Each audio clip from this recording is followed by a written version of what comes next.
तपस्वी शौभरी जी एक बार यमुना जल में डुबकी लगाकर तपस्या कर रहे थे, जल को स्तंभित करके। देख लो, ऐसे ऐसे महात्माओं को माया आकर्षित कर लेती है। अपने लोग तो एक डुबकी लगा के 1 मिनट भी नहीं रुक सकते, वो समाधि लगा लेते थे। जल को स्तंभित कर दिया और थल की तरह बैठे समाधिस्थ। महाराज शौभरी जी ने देखा कि एक मत्स्य मछली से क्रीड़ा कर रहा है, मैथुन। उनके हृदय में आया कि ये मैथुन में तो सुख है, तभी तो एक छोटा सा जीव इतना आनंदित हो रहा है, तो मुझे ये सुख चाहिए। अब महान तपस्या के धनी शौभरी जी के मन में विवाह करने की इच्छा जग उठी। सीधे राजा मानधाता के पास गए। महल में 50 राजकुमारियां थी।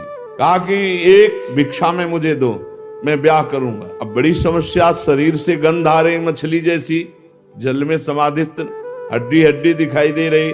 कौन राजकुमारी इनको पसंद करेगी? तो राजा ने कहा कि ब्राह्मण आपको जो कन्या पसंद कर ले उसे स्वीकार कर लो। शौभरी जी ने राजा मानधाता का अभिप्राय समझा कि तुम मुझे बूढ़े समझकर, कुरूप समझकर ऐसा बोले हो ना, झुर्रियां पड़ गई, बाल पक गए, सिर कंपायमान है, तो सोच रहे होगे कि शौभरी को कौन वरण करेगा।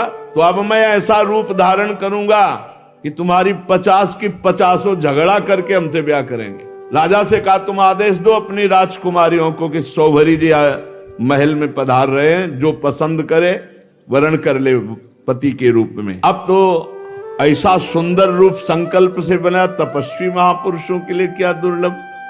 देख लो, कामना जागृत हुई तो भजन का प्रयोग कहां होने लगा। ऐसा रूप की देवांगनाएं लालायित हो जाएं। शौभरी जी ने अंतःपुर में प्रवेश किया और वहां राजा का दूत पहले ही बोला कि राजकुमारियों, परम तपस्वी शौभरी जी पधार रहे हैं, जो पति रूप में वरण करना चाहे वो वरण कर लें। फिर तो 50 कन्या दौड़ पड़ी शौभरी जी के रूप को देखकर। इतना सुंदर रूप, सबने अपना पति बना लिया। शौभरी जी ने कहा चिंता, 50 चलो, 50 के साथ ब्याह करेंगे। अब वो कन्याएं तो बहुत सुखी हो गई, इतने सामर्थ्यशाली महात्मा पति के रूप में प्राप्त हुए हैं।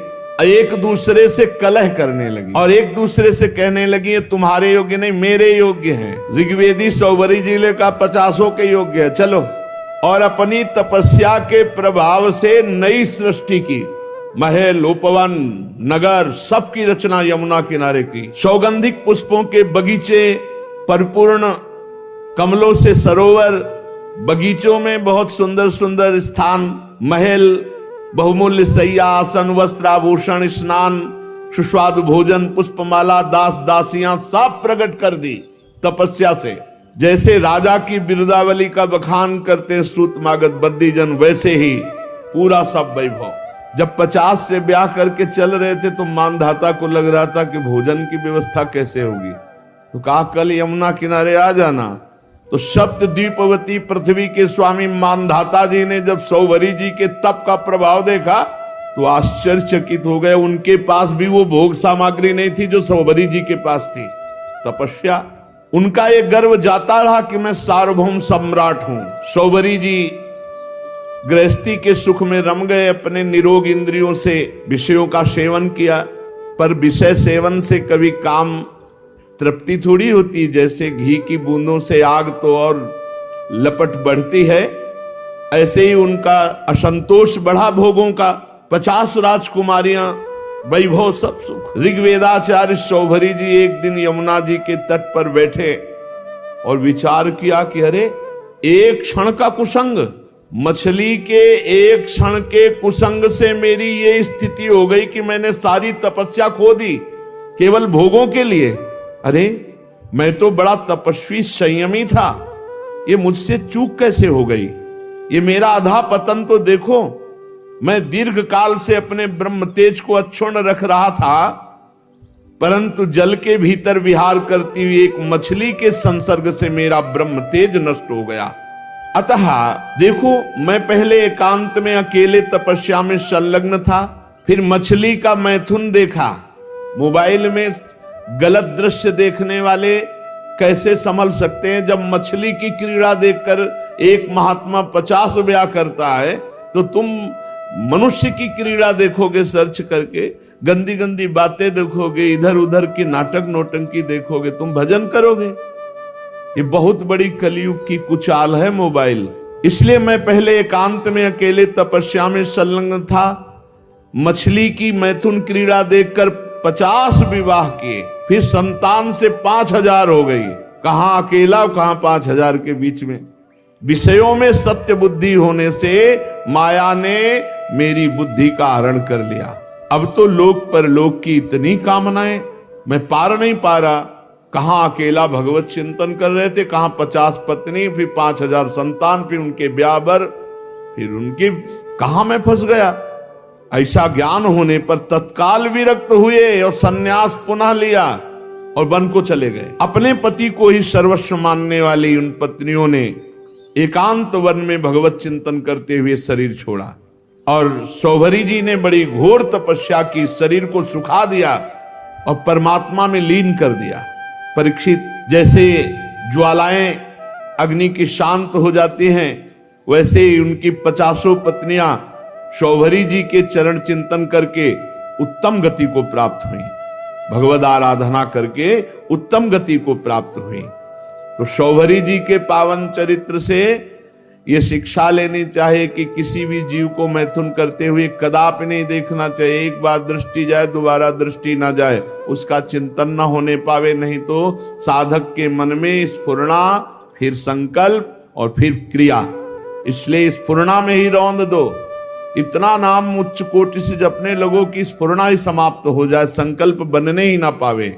श्री सुखदेव जी महाराज कहते, परीक्षित, मैं वर्णन कर चुका हूं कि मानधाता के पुत्रों में सबसे श्रेष्ठ अम्बरीश जी थे।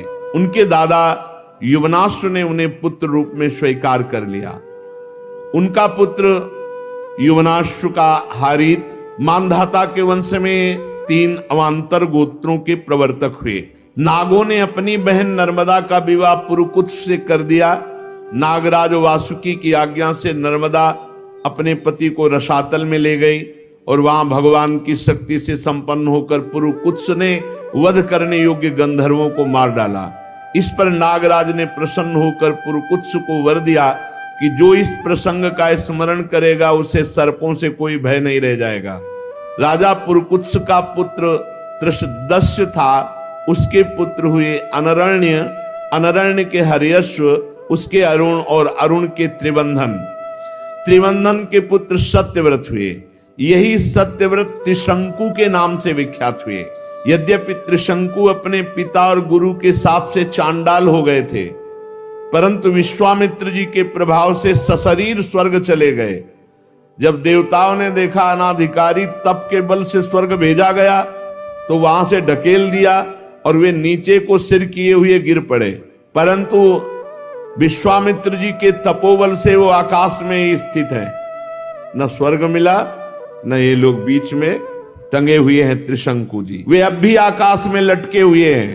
त्रिशंकु के पुत्र थे हरिश्चंद्र जी। उनके लिए विश्वामित्र और वशिष्ठ एक दूसरे को शाप देकर पक्षी हो गए और बहुत वर्षों तक लड़ते रहे। हरिश्चंद्र के कोई संतान न थी, इससे वो बहुत उदास रहा करते थे। नारद जी के उपदेश से वे वरुण देवता की शरण में गए। उनसे प्रार्थना की कि प्रभु मुझे पुत्र प्राप्त हो। महाराज, मेरे वीर पुत्र होगा तो मैं उसी से आपका यजन करूंगा। वरुण देवता ने कहा ठीक है। तब वरुण की कृपा से हरिश्चंद्र के रोहित नाम का पुत्र हुआ। पुत्र होते ही वरुण ने आकर कहा, हरिश्चंद्र तुम्हें पुत्र प्राप्त हो गया, अब इसके द्वारा मेरा यज्ञ करो। हरिश्चंद्र ने कहा, जब आपका ये रोहित 10 दिन से अधिक का हो जाएगा तब यज्ञ योग्य होगा। 10 दिन बीतने पर वरुण जी ने आकर के आप मेरा यज्ञ करो। हरिश्चंद्र जी ने कहा, जब आपका ये रोहित मुंह में दांत निकल आएंगे तब यज्ञ के योग्य होगा। दांत उगाने पर वरुण देवता ने कहा, तो दांत निकल आए, मेरा यज्ञ करो। हरिश्चंद्र ने कहा, जब इसके दूध के दांत गिर जाएंगे तब ये यज्ञ के योग होगा। जब दूध के दांत गिर गए तो वरुण देवता ने कहा, अब तो मेरा यज्ञ करो। हरिश्चंद्र ने कहा, जब दोबारा दांत आ जाएंगे तब ये यज्ञ के योग्य होगा। दांतों के उगाने पर वरुण ने कहा, मेरा यज्ञ करो। हरिश्चंद्र ने कहा, महाराज, क्षत्रिय राजकुमार तब यज्ञ के योग्य होता जब वो कवच धारण करने लगे। राजा हरिश्चंद्र पुत्र के प्रेम से ऐसा टालते रहे। उनका हृदय पुत्र प्रेम में जकड़ा हुआ था। जो जो समय बताते वरुण देवता उसी की बाट देखते। जब रोहित कुंवर को इस बात का पता चला कि पिताजी तो मेरा बलिदान करना चाहते हैं, तो अपने प्राणों की रक्षा के लिए हाथ में धनुष लेकर वन में चले गए। कुछ दिन के बाद उन्हें मालूम हुआ कि वरुण देवता ने रुष्ट होकर मेरे पिताजी पर आक्रमण किया है, जिसके कारण वे महोदर रोग से पीड़ित हो रहे। तब रोहित अपने नगर की ओर चल पड़ा, परंतु इंद्र ने आकर उसे रोक दिया। कहा, बेटा रोहित, यज्ञ पशु बनकर मरने की अपेक्षा है पवित्र तीर्थ और क्षेत्रों का सेवन करते हुए पृथ्वी में विचरण करना। इंद्र की बात मानकर वो 1 वर्ष तक और वन में ही रहे। इस प्रकार दूसरे, तीसरे, चौथे और 5वें वर्ष जहां जाने का विचार करते तो इंद्र देवता कोई न कोई रूप रख कर आते और उसे रोक देते। 6 वर्ष तक रोहित वन में ही रहे। 7वें वर्ष जब वो अपने नगर को लौटने लगे तो उसने अजीगर्त से उनके मंझले पुत्र शुनासेप को मोल ले लिया और उसे यज्ञ पशु बनाने के लिए अपने पिता को सौंपकर उनके चरणों में नमस्कार किया। तब परम यशस्वी श्रेष्ठ चरित्र वाले राजा हरिश्चंद्र ने महोदर रोग से छूटकर पुरुषमेध यज्ञ के द्वारा वरुण आदि देवताओं का यजन किया।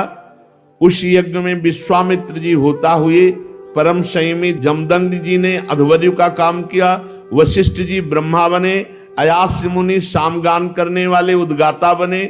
उस समय इंद्र ने प्रसन्न होकर हरिश्चंद्र को एक सोने का रथ दिया।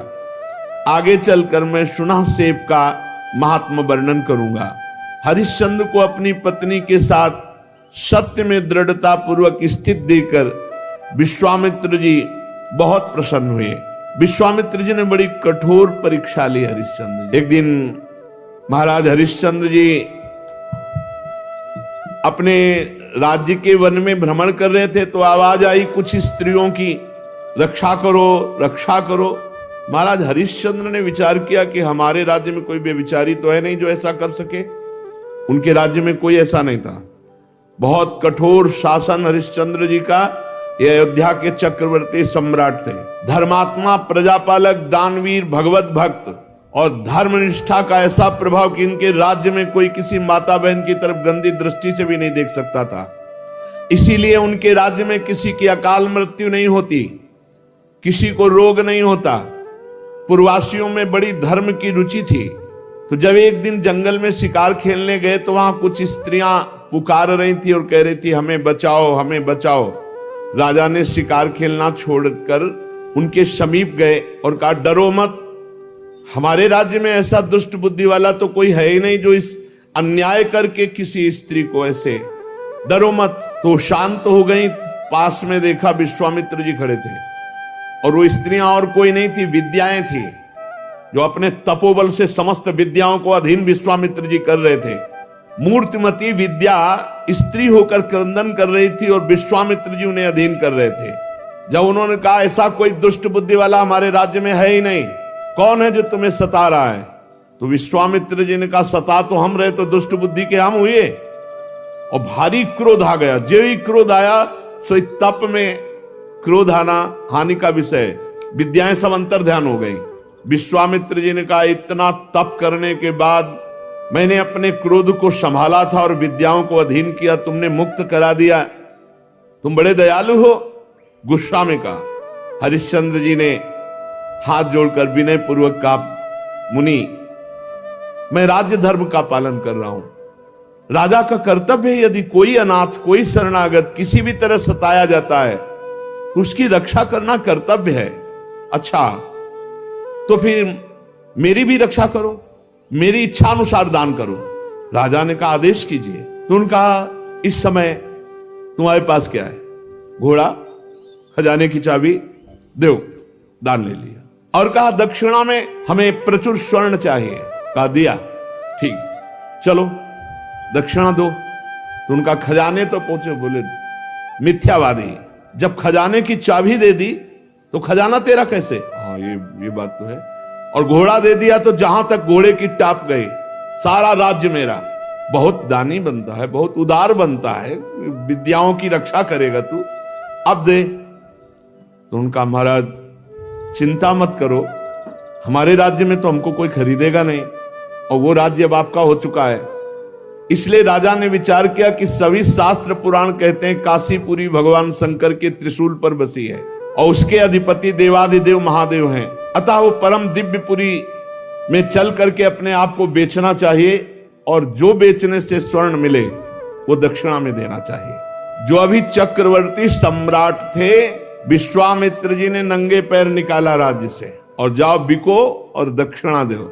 अब परम सुकुमारी रानी सेव्या, पुत्र रोहित काशी को चल पड़े। मार्ग में मुनि ने एक माया रची कि राजा रानी और रोहित तीनों को अत्यंत प्यास लगी, बहुत सुंदर जल की, मीठे जल की सृष्टि की, और आप बैठ गए ब्राह्मण के वेश में और कहा आओ पानी पी लो। बहुत आग्रह किया। राजा ने कहा मैंने मुनि को दान दिया है, दान की पूर्णता दक्षिणा से होती, जब तक दक्षिणा नहीं दे लूंगा पानी नहीं पीऊंगा। ऐसा कह के राजा आगे बढ़ गए। ब्राह्मण ने रानी और रोहित कुंवर से भी कहा कि जल पी लो। उन्होंने कहा नहीं, हम धर्मात्मा राजा की संतान हैं, हम उनकी पत्नी हैं, जब तक राजा अपनी दक्षिणा नहीं दे देते तब तक हम पानी नहीं पिएंगे। ब्राह्मण ने कहा झूठ, राजा तो जल पी गए, तुम लोग क्यों जल नहीं पियोगे? तो उन्होंने कहा कि वो परम स्वतंत्र हैं, वो पी सकते हैं, लेकिन जब तक वो मुझे आदेश नहीं करेंगे मैं नहीं पीऊंगा। और झूठ बोला था कि वो पी गए। विश्वामित्र जी ने परीक्षा ली थी, बड़े प्रसन्न हुए और कहा जाओ जिस कार्य के लिए जा रहे हो। 1 महीने की अवधि मांगी थी, 1 दिन शेष रह गया। अब यहां अयोध्या से काशी पैदल चल के जाना। विश्वामित्र जी ने कहा कि अगर तुमने हमारी दक्षिणा नहीं दी और समय पूरा हो गया तो मैं तुम्हें शाप दे दूंगा। आज का अंतिम दिन है। हरिश्चंद्र ने मुनि को प्रणाम किया और कहा अभी आधा दिन शेष है, अभी आप कुछ मत बोलिएगा, प्रयास करते हैं कोई मुझे खरीद ले। आपने इतने दिन प्रतीक्षा की और कर लीजिए, आधा दिन की ही तो बात है। मुनि अंतर्धान हो गए। राजा ने अपने बेचने का निश्चय करके पुकारा। साध्वी रानी ने कहा महाराज अगर आप बिक जाएंगे तो मैं और पुत्र। तो उन्होंने कहा देखो धर्म के लिए सब कुछ बलिदान है, अगर पूरी दक्षिणा नहीं पड़ी तो आपको भी बेच दूंगा, पुत्र को भी बेच दूंगा, अपने आप को बेच दूंगा। पति की ऐसी अवस्था देख करके रानी बहुत अंदर से विकल हुई। उधर विश्वामित्र जी की कड़ी चेतावना, तो चित्त में दुख है और गदगद कंठ से पुकार कोई मुझे खरीद ले। तो एक वृद्ध ब्राह्मणी के वेश में 500 स्वर्ण मुद्राएं देकर के रानी को खरीदा। रानी ने उस ब्राह्मणी से प्रार्थना की कि यथाशक्ति मैं घर की पूरी सेवा करूंगी, कभी इंकार नहीं करूंगी। मेरी 3 बातें आपको माननी होंगी। मैं कभी किसी पुरुष से संभाषण नहीं करूंगी, एकांत में नहीं मिलूंगी, किसी का जूठा नहीं खाऊंगी और सेवा के अतिरिक्त मैं एकांतवास करूंगी, मेरे समीप कोई नहीं आना चाहिए। स्वीकार कर लिया। अब राजा के सामने ही रानी बिक गई। अब पुत्र को अंचल पकड़कर मां के संग जाते देख करके पहले तो बहुत हटाया, जब नहीं हटा तब कुछ स्वर्ण मुद्राएं देकर पुत्र को भी साथ में खरीद लिया। राजा अत्यंत दुख से व्यथित कि कहां राजकुमार और महारानी कैसे रहती थी, आज बिक करके सेवा में। विश्वामित्र जी याद हमके राजा ने प्राप्त धन कि हमने पुत्र और पत्नी बेच दिया, ये लीजिए। तो उनका शेष पूरा कौन करेगा? हम महाराज अभी मैं हूं ना, मैं अपने को आवाज लगाता हूं, कोई न कोई मिल ही जाएगा। तो उसी समय चांडाल खरीदने के लिए उपस्थित हुआ। विश्वामित्र जी की पूरी दक्षिणा दी। जब राजा को पता चला खरीदने वाला मेरे को चांडाल है तो उन्होंने कहा विश्वामित्र जी आपकी शाप की अग्नि से जलकर मरना ठीक है, लेकिन इस चांडाल की अधीनता मैं स्वीकार नहीं कर सकता। विश्वामित्र जी समय खत्म हो रहा है, मुझे दक्षिणा चाहिए थी, वो मिल गई, अब तुमको चांडाल के अधीन होके रहना पड़ेगा। अब तो उसकी इच्छानुसार बन करके दास सेवा करनी होगी। विश्वामित्र जी ने कहा 1 अरब स्वर्ण मुद्रा दी है, हरिश्चंद्र तुम्हारे को खरीद लिया इस चांडाल ने। बड़ी विडंबना, चक्रवर्ती सम्राट चांडाल के अधीन। उन्होंने कहा स्मशान में पहरा दो। रात्रि में स्मशान के पहरा में काम में लगा दिया। अब और दिन रात लाठी लिए हुए मरघट में सौदा करने वालों से कर वसूल करते। जहां सैकड़ों दासियां सेवा में रहती थी, वहां महारानी दासी बन करके ब्राह्मणी के यहाँ सेवा में झाड़ू लगाना, घर लीपना, जल भरना, ये सब। और राजकुमार रोहित को भी सेवा दी गई थी, पुष्प चयन करके लाओ। विश्वामित्र जी को इतने पे भी संतोष नहीं हुआ। चांडाल की आज्ञा से नादों में जल भरते थे और विश्वामित्र जी उन नादों को फोड़ देते। जब जल बह जाता तो चांडाल आकर बहुत तिरस्कार करता हरिश्चंद्र का, हाथ जोड़े सर झुकाए खड़े रहते हरिश्चंद्र। एक दिन पुष्प चयन करने के लिए संध्या के समय राजकुमार रोहित गया तो वहां सर्प ने डस लिया। तत्काल प्राणांत हो गया बालक का। अब महारानी जिस पुत्र का मुख देखकर जीवित थी, वो पुत्र विधाता ने छीन लिया। दुख पे अपार दुख। रात्रि का घोर अंधकार, आकाश में मेघ आच्छन्न है। अकेली पुत्र के शव को लोग लेकर रोती हुई जा रहे हैं, वहां कोई साथ नहीं, कोई ब्राह्मणी साथ नहीं है। श्मशान में पहुंची, हरिश्चंद्र जी ने देखा, अरे ये हालत हमारी पत्नी की धर्म के लिए, लेकिन मैं जब भिक्षुका हूं तो अपने धर्म से नहीं हटूंगा। रानी विवश में ही रात में सौ लेकर श्मशान जब गई तो वहां बहुत जोर के रोती हुई हरिश्चंद्र से कहा कि तुम्हारा पुत्र पधार गया है, सर्प ने काट लिया है। हरिश्चंद्र बोले, श्मशान के स्वामी का पहले कर दो, फिर आपके लिए बिक गई हूं, आपके लिए बिकी हूं पुत्र के सहित। तो पुत्र पधार गया है, हमसे कह रहे हो कर दो, कहां से दूं, क्या है हमारे पास। अयोध्या नरेश चक्रवर्ती सम्राट महाराज हरिश्चंद्र वज्रपात मानो हो गया हो, लेकिन हिले नहीं, अपने धर्म में रहे। उन्होंने कहा कि तुम कल्पना भी नहीं कर सकती हो कि हरिश्चंद्र का हृदय इस समय कैसा है। देवी, आज्ञा का पालन अपने स्वामी को कर दिए बिना यहां हम सौदाह या प्रवाह नहीं होने देंगे। तुम अपने धर्म का पालन करो और मैं अपने धर्म का पालन करूंगा। देखो, तुम तनिक भी डिगना नहीं। भारी से भारी संकट आने पर भी तुम अपने धर्म में स्थित रहना, धर्म तुम्हारी रक्षा कर लेगा। सौ ढकने के लिए कोई वस्त्र तो था नहीं, तो अपने जो शरीर में वस्त्र था उसके पहला ही टुकड़ा करके लपेट कर लाई थी। पतिव्रता ने दूसरा उसी कपड़े का जैसा हिस्सा फाड़ा और कहा कि ये कर के रूप में ले लो। जे ही उन्होंने लिया तो विश्वामित्र जी प्रकट हुए और कहा, आपने वो करके दिखाया। कोई मैं एक महात्मा के वचनों का पालन करने के लिए या धर्म के पालन के लिए इस तरह अपने जीवन को, राज्य को, परिवार को, उसी समय जो चांडाल ने खरीदा था वो प्रकट हुए और कहा, जानते हो मैं मूर्तिमान धर्म हूं, तुम्हें दास कौन बना सकता है। जो धर्मात्मा पुरुष है उसको किसी की त्रिभुवन में ताकत नहीं कि उसे दास बना सके। साक्षात धर्म ने ही चांडाल रूप होकर के खरीदा था। साक्षात अंबा अन्नपूर्णा ने ही, जो ब्राह्मणी के वेश में थी, वो कुंवर को और रानी को खरीदा था। देवराज इंद्र ने अमृत की वर्षा की, रोहित कुंवर जीवित हो गए। विश्वामित्र जी ने कहा, ये अपनी चाबी पकड़ो और ये लगाम घोड़े, जाओ तुम्हारी जय हो, तुम माया पर विजय प्राप्त कर चुके हो। देवराज ने कहा कि अब तुम्हें मृत्युलोक का राज्य करने की जरूरत नहीं, सशरीर स्वर्ग की यात्रा करो। हरिश्चंद्र ने कहा, नहीं, मर्यादा है, धर्म कहता है तो पहले यहां हम तप के द्वारा शरीर छोड़ेंगे, फिर जो भगवान गति देंगे। अयोध्या में पुनः महाराज हरिश्चंद्र जी आए। प्रजा जय जयकार करती हुई बहुत सुख में निमग्न हुई। सत्यात् परो धर्मः, सत्य से बढ़कर कोई परम धर्म नहीं, और जो धर्म का पालन करने के लिए कष्ट सहता है उसकी सदैव विजय होती है।